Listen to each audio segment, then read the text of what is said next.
I'm Susan Murphy. Tonight on KPBS Evening Edition, pack your patience. The holiday travel rush prompting more security. The record-breaking numbers we may see at airports in San Diego and around the nation. Capitol Hill responds to the refugee crisis. I'm Amita Sharma. The San Diego delegation backing the American Safe Act. Plus, the kiss that sparked a debate over artistic expression. The forbidden themes taking center stage in a new San Diego production. He's able now to have fun. You know, the neighborhood kids will come over and they'll play with his toys, and he'll be okay with that. A Southern California center leading the way with autism research and the one-stop shop where families find support on every level. KPBS Evening Edition starts right now.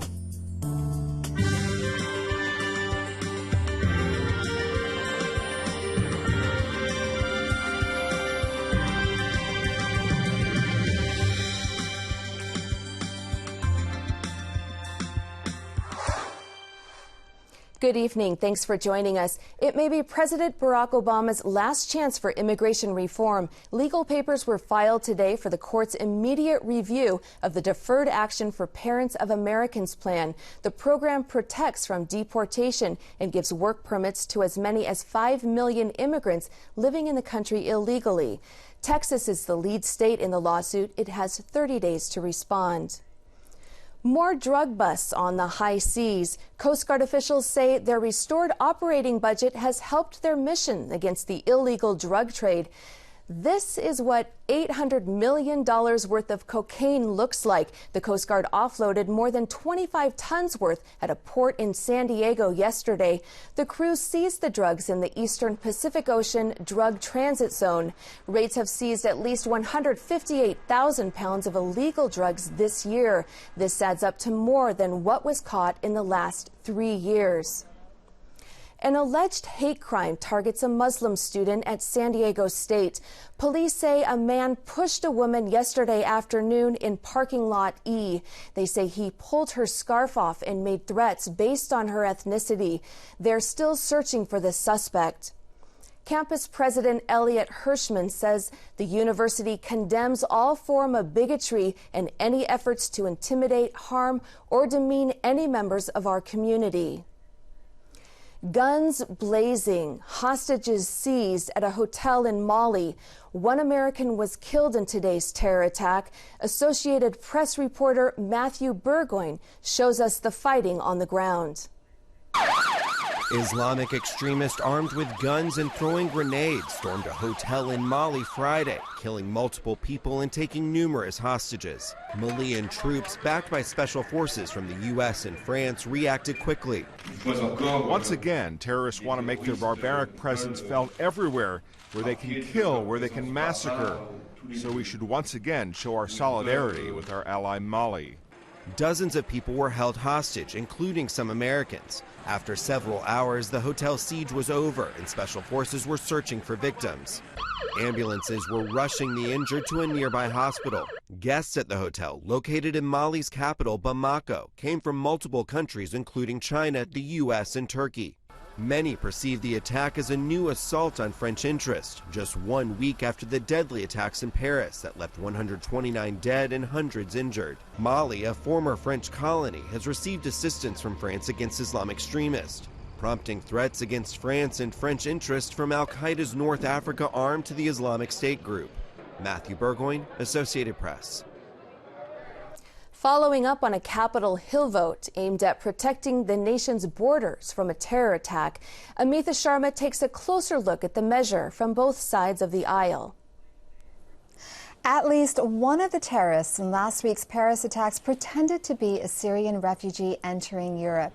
With that in mind, the House approved a bill yesterday that would ramp up screenings, effectively halting an effort to take in 10,000 Syrian refugees fleeing civil war. The vote was largely along party lines, with 47 Democrats joining Republicans to approve the legislation. Congressman Scott Peters from the 52nd District in San Diego County was one of the 47 Democrats backing the bill, called the American Safe Act. He joins me now with Yasser Al-Sayed. Congressman Peters, refugees coming into the United States currently undergo what's described as a very exhaustive 21-step screening process that includes checks with international intelligence agencies to ensure that they don't pose a national security threat. What additional level of screening would the American Safe Act provide? It's really important to pay attention to what the bill actually says, because I think there's been a lot of misunderstanding about it. But what it adds is a certification at the end of that process. It doesn't change the process. That says, on behalf of 3 government officials, that the person coming through that process does not pose a threat to national security. So the knock on this bill, though, is that there isn't extra funding for this certification and that it would create huge bottlenecks. And so, in the words of one congresswoman, this is, in effect, a fix-it, slap this message to the public to make them believe that Congress is actually doing something. What's your response? Well, the premise of your question is that there's a lot of work that goes into these certifications. I just don't buy that, Amita. We had the president's team brief us yesterday, and we asked them why this couldn't be just a certification that the person's gone through the process, but saying to the people where these admitted refugees will be located, this person is safe to come into your community and you should welcome them.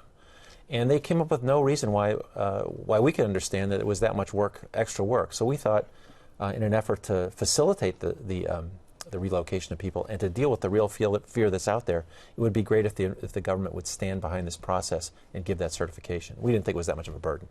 Yeah, so it's unlikely that this bill will ever go to the Senate or ever go to President Obama if it were to pass the Senate. And he has said that he would veto such a bill. But if there weren't these ifs, and if 10,000 refugees were barred from coming into the United States, what would be the effect on these refugees? So you want to remember, of course, all the politicians in Washington getting busy with the misunderstanding, mismessaging, and really, as you said, like showing people that they're doing something about certain issues. What we're forgetting actually that these refugees has been waiting in the camps usually for 2, 3, 4 years to get a chance to live somewhere. We're not talking about, especially in the United States of America, we're not talking about refugees coming from the boats or the sea. These are people already in refugee camps that being processed in the United Nations, that taken numbers before. So they have all these 24 months of due process to come to the United States, which is very rigorous. And I think by having the message that they're not going to come here will be a very, very setback for them. But I mean, I have to say, the bill does not do that. It does not prevent 10,000 people from coming. If I thought it did that, I would have voted against it. What the certifications do is they just, at the end of the process, say these people have been through the process. I mean, in one... But you do understand that House Speaker Ryan has said that it places a pause. President Obama says that it would effectively halt the program. But I want to ask Yasser very quickly. Yeah. Democratic presidential candidate calls this bill, or Democratic presidential candidate Hillary Clinton calls this bill anti-Muslim. Do you agree? Absolutely disagree, because it's, again, the misunderstanding that happened from this bill served both sides in the politician arena to serve themselves and their votes, and forgetting about the real issue and the humanitarian issue we have here. So 97% of the refugees coming from Syria are seniors, women with young children. And the elderly. And so seniors, right. So 3%, though, are considered to be military-aged men. Why not have a bill like this target only those men? Yeah, but that's why I say that the certification is just not an issue, because how easy would it be to certify 5-year-olds and older men and women who pose no risk? So that's why I think that the burden has been way overstated. I think it would be constructive for the government to say to communities that are taking these refugees, and we want to support the president's 10,000 refugees and maybe more, these people are safe in your community. One last question. What are you hearing from your constituents on this issue? It's very emotional on both sides, I think, as Hamid, as Yasser implied, because what's happened in France is just up the ante, and people are very upset. So I think this is actually a constructive approach to say these people have gone through a very rigorous process, the most rigorous with biometrics and everything else. Let's certify to these communities that they're safe in your neighborhoods. It would be constructive and would help the resettlement, I think. Okay, we're going to close it there. Congressman Peters, Yasser, thanks so much for coming on the program. Security is heightened at San Diego's International Airport in the wake of overseas terrorist attacks. The extra caution comes as the busiest travel week of the year gets underway. Armed police officers and bomb-sniffing canine teams at San Diego's Lindbergh Field will be a visible reminder of recent terrorist attacks across the world. It is not in response to any specific threat to San Diego or the airport. And as always, we ask passengers to be very vigilant when they're traveling through the airport and to report any suspicious behavior to the proper authorities. San Diego Airport spokeswoman Rebecca Bloomfield says up to 60,000 travelers each day will move through the airport over the holiday week. It's a 5% increase over last year. Nationwide, nearly 4 million people in the U.S. are expected to fly to their Thanksgiving destination. 43 million others will journey 50 miles or more from home. The rush is expected to start this weekend and continue through November 30th. Bloomfield says security lines will likely be long. She advises people to arrive early and be organized. Have that bag out and ready to go through the checkpoint. I'd take your shoes off, your belt off, and just be ready to get through that line as quickly as possible. Bloomfield says federal TSA officials have not implemented additional security check measures. The crowded airport could be accompanied by rainy weather. 2 storms are forecast next week in San Diego. It's a new plan to combat climate change in San Diego. City officials uncovered 5 strategies to reduce greenhouse gas emissions. The plan includes a goal of reducing the city's emissions recorded in 2010 by 20% in 5 years and by half in 2035. Some areas of focus are transportation and waste reduction. City Council's Environment Committee will consider the plan on November 30th.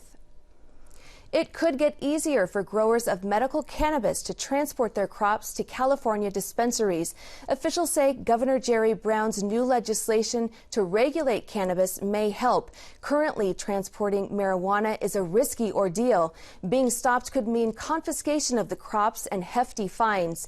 Many state regulations for marijuana will not go into effect until 2018. Sexually transmitted diseases are on the rise in San Diego County. From our North County Bureau, KPBS health reporter Kenny Goldberg says local numbers are following national trends. The number of cases of both gonorrhea and syphilis rose 15% in the county between 2013 and 2014. Health officials attribute the rise in part to an increase in risky sexual behavior. Patrick Lauza is chief of the county's HIV, STD, and hepatitis branch.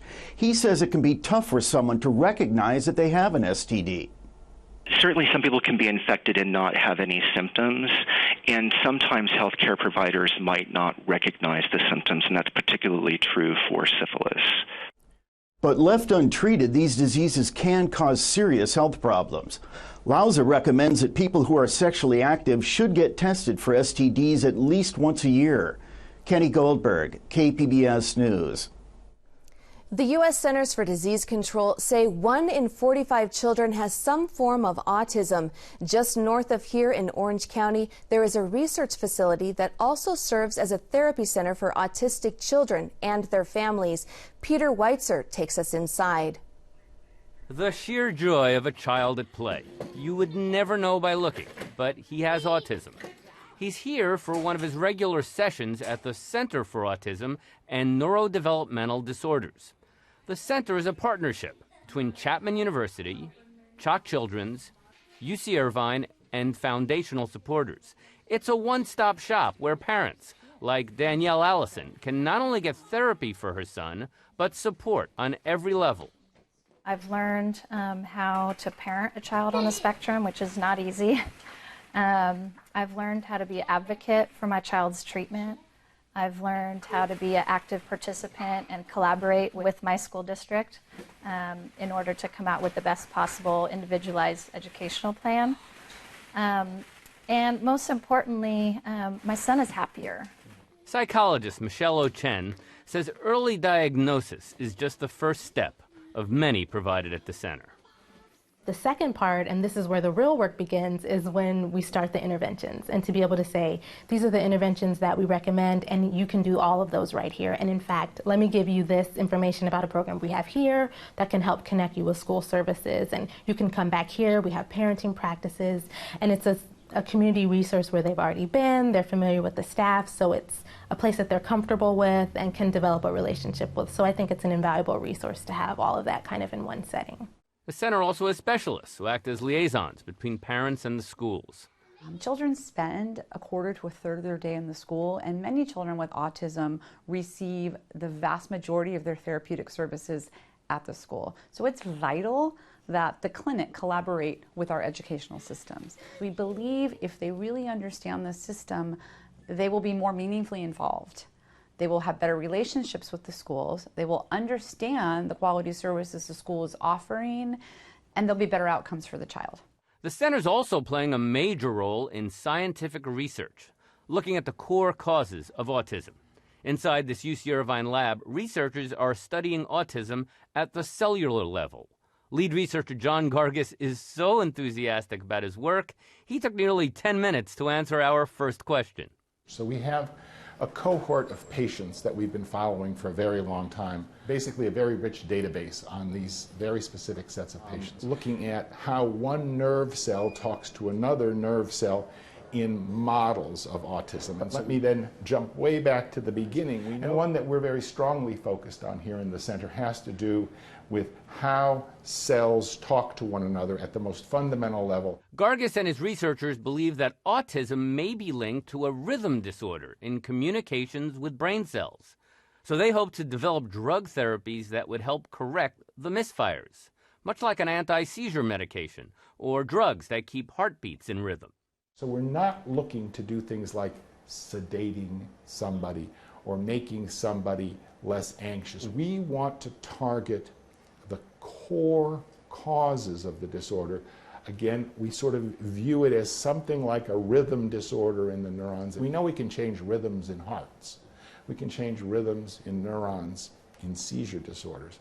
So it's something that, again, we can't say all the steps that are involved, but it seems that the time is ripe to do it now. Danielle Allison would welcome a drug therapy program for her son, but for now, she knows the intervention and support they get at the center is working. He's able now to have fun. You know, the neighborhood kids will come over and they'll play with his toys, and he'll be okay with that, and they'll play with other toys differently, and he'll be fine with that. So, and the tantruming has greatly reduced in magnitude and duration. So that's been huge for our whole family. For mom Lisa Krasner, the center's been her lifeline for more than 10 years. Her son suffers severe social anxiety. Wasn't happy at all to see our cameras. Krasner applied coping mechanisms that she's learned at the center to ease her son's anxiety. These days, she serves as a mentor for parents who are just starting out on the lifelong journey that is autism. If I just have to go out on the street or talk to other parents and let them know there are some things that we can do, whether I send them in here, talk to somebody who's from here, sit down, pull them aside, give them my cell phone number, do all this stuff, I will do it. This is what I've been doing anyway. The center's given me a lot of help and hope. I think I should do the same. That story from reporter Peter Weitzer. You can find more stories like it on SciTech Now, airing Sundays at 5:30 p.m. here on KPBS television. A sea of pink hitting the streets in San Diego. More than 2,000 people kicked off the Susan G. Komen Walk at the Del Mar Fairgrounds this morning. The 60-mile journey will help raise funds for the fight against breast cancer. They will finish up day one at Crown Point Shores on Mission Bay. The walk ends Sunday at Petco Park. Drink up now. Water's getting more expensive come January. A whale of a scandal brings down some top Navy brass, and a long-running multi-million-dollar lawsuit against the city finally settles. I'm Mark Sauer. Join us for the KPBS Roundtable tonight at 8:30. It all started with a kiss center stage, a Broadway play prompting a legal fight over artistic expression. Peggy Pico takes a look at the new San Diego production, inspired by a work that was ahead of its time. The play Indecent is based on the scandal that erupted when the play God of Vengeance was produced on Broadway back in 1923, and its producers and cast were arrested over issues of morality and artistic expression. Joining me to talk about the play then and today are my guests, Pulitzer Prize-winning playwright Paula Vogel, who wrote the play Indecent, and Rebecca Teichman, the show's director. And Paula, what was the play God of Vengeance actually about, and why were those involved get in so much trouble? It was scandalous from the start, but it was a scandal within the Yiddish community. The play concerns a Jewish father and husband who is running a brothel downstairs in his house, raising a pure daughter upstairs and engaging her to a rabbi's son. The only hitch is that the daughter falls in love with one of the prostitutes downstairs. So again, in 1906, 1907, this play traveled all around the world. And the audiences embraced it, talked about it, criticized it, but it was always in-house until they translated it into English. I see. So scandalous in some places, but not others, it appears. So, correct. Rebecca, what drew you to the play God of Vengeance in the first place? I was astounded to see such a brave, kind of wild-minded young man's attack on this, beautiful, beautiful lesbian love scene. It's an extraordinary, truly, truly beautiful, between these two girls in the rain. I just was so moved by his courage and audacity and his poetry, really. In the play, and you brought this up, Paula, it was originally in Yiddish, and then it was translated. Do you think any of the trouble was because of anti-Semitic Well, issues? It's an interesting thing. Anti-Semitism was really on the rise in America. The interesting thing is that the complaint against the play that closed it down was brought by a rabbi who was concerned that on Broadway in English, the people outside the community should not see the airing of dirty laundry. So it's a more complex kind of relationship than that. But yes, it was at a time of extreme anti-Semitism. It was at a time when we were lowering the quota for immigrants to America, Jewish East European immigrants. Some political background on that. Now, Rebecca, how do you go about creating a play that's about a play? Good question. I think we're still trying to figure that out every day. It's a really interesting challenge to make the central character of Indecent, the play God of Vengeance. If you think about the play as a cultural marker, a lens through which to view a huge swath of history, it's a pretty fascinating story the life of one piece of art can tell. So it's actually turned out to be unique and challenging in the most wonderful way. And I want to have you weigh in on that, because there's a lot going on in this place. There's a lot of locales going on, different locations, cast members playing multiple parts. How challenging is that? It was an amazing challenge and a lot of fun. I mean, the truth of the matter is, yes, every single actor in the troupe plays the actors and the people through several decades. So constantly, in a moment of time, they change their voice, they sing, there's a little dance, and they're completely different people. Perhaps, in the next 10 years, they'll change again. Not 10 years on stage. We do these blinks of time, so we're traveling from 1906 to 1952. But I know this is a love story to actors as well. Not only a love story about the play, these actors can do extraordinary things in terms of telling this story, and they do. The audience seems to relate to that. How relevant would you say this play is today? I think the play The God of Vengeance could have been written today. I think it's of great concern and interest right now. Our way of looking at ourselves as American, what is it to be an American? This was a period in time when we didn't think of Jewish immigrants as American. So it really is also, I think, a love story in terms of all of our identities as Americans coming together and celebrating in the theater. And some relevance today. As you said, playwright Paula Vogel and director Rebecca Teichman, thank you so much. Thank you. And I want to let folks know that Indecent is now playing at the La Jolla Playhouse and runs through December 10th. We've got more information at kpbs.org. Judy Woodruff on the next News Hour. Lin-Manuel Miranda on creating this year's biggest Broadway hit, the musical Hamilton. That's Friday on the PBS News Hour. An assembly line of students and parents in Solana Beach packing meals to save lives in Africa. KPBS education reporter Matt Bowler has more on the key ingredients in the fight against hunger. It felt like a carnival. Every 10 minutes or so, an announcer shouts out the number of meals the children made. 12,000 meals! And the cheering is non-stop. Parent Janelle Nelson says Santa Fe Christian students are fighting hunger in Africa. That vitamin pack, that protein, soy meal that goes in there, those are some of the key ingredients that are reversing the effects of starvation. This year, the students aim to pack 50,000 meals. Over the past 5 years, students at Santa Fe Christian have packed up more than 500,000 meals. This year's meals go to Tanzania, but in the past, they've gone to Haiti or to help tsunami survivors in the Philippines. Nelson says packing these meals helps the students at Santa Fe Christian grow into more giving adults. We continuously pray that these children will just have that servant heart that is developed in them. Matt Bowler, KPBS News.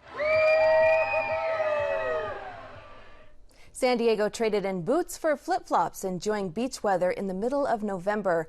Partially cloudy skies by the coast with 70s, 80s in the inland valleys, clear skies in the mountains with 60s and 70s in the desert. You can find tonight's stories on our website, kpbs.org/evening edition. Thank you for joining us. Have a great evening.